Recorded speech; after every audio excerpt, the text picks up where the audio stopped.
Thank you to both witnesses for being here. Ms. Nguyen, welcome back. And Mr. Cruz, thank you for your personal testimony. The topic that I would like to raise is a very specific one that deals with sexual assault on college campuses and the potential for a failure of proper coordination between the administrative response of the college and the law enforcement response that is required. I think the problems that we've seen are usually based in fairly good faith, in some cases based on a concern that if you bring law enforcement in too early, that risks taking away the choices of the victim. And my experience has been the contrary. My experience has been that when law enforcement is not brought in quickly enough, you then lose the opportunity for the collection of forensic, biological, and electronic evidence. You create a narrative for a later defense argument, and you risk exposing the victim to early cross-examination by the assailant's team to prepare for an eventual trial. I also believe that in the context of domestic violence, we have seen incredible progress made between the community that represents victims and law enforcement over the years. In Rhode Island, Day One is our group that works on this issue. They're incredibly good. They've got great relations with the police. They've developed trauma-informed expertise that is on call full-time in police departments. And the worry that you're going to bring in a police officer who is not aware of trauma effects, who is not solicitous of the concerns of the victim and all of that, I think has been very, very significantly abated, at least in that context. So I think there's a big opportunity moving forward to try to connect the administrative process that colleges pursue with the law enforcement process. And I would just ask you and other advocates to think about that particular space, because we have not resolved that yet.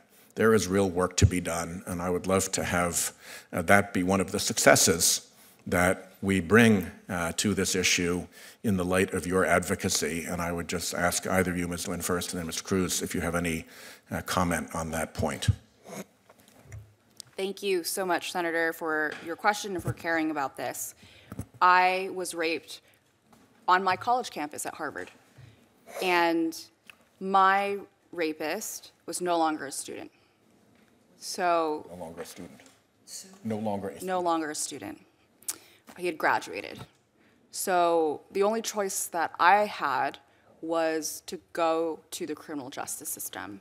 So I understand deeply the space that you were talking about. The reason why I went to the criminal justice system is because that is what people tell survivors to do. Go to law enforcement. But I also want to say that I completely understand why any survivor, college or not, would not want to go. Just look at the prosecution rates. Look at the conviction rates. The Survivor Bill of Rights was written particularly to cover all survivors, college survivors or non-college survivors. So these civil rights are meant truly to be codifying for everyone so that everyone is equal under the law. But I do look forward to working with you and your office on this, because I do care about this a lot as someone who was raped at my college. You know, I think, thank you for your question, Senator. I think that what we're talking about here is the cult of masculinity. When you're talking about a complicit system, manhood in itself tends to be cultish in regards to people in power. When you're talking about judges, police officers, even people on campus who are teachers who protect each other in regards to creating a culture that is not safe. And this is why, again, I bring up the way to battle this kind of culture is, again, accountability. Every time.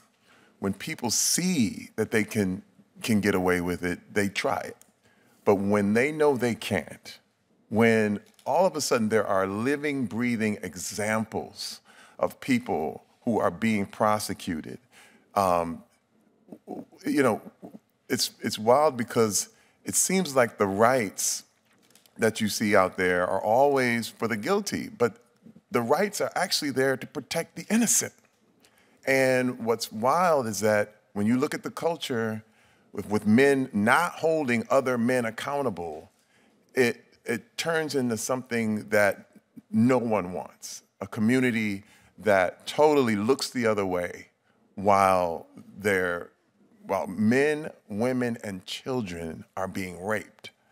And a college campus is where you come to learn, but this is the biggest example of this culture running rampant, and we can stop this now. This is fixable, but we do have to hold people accountable.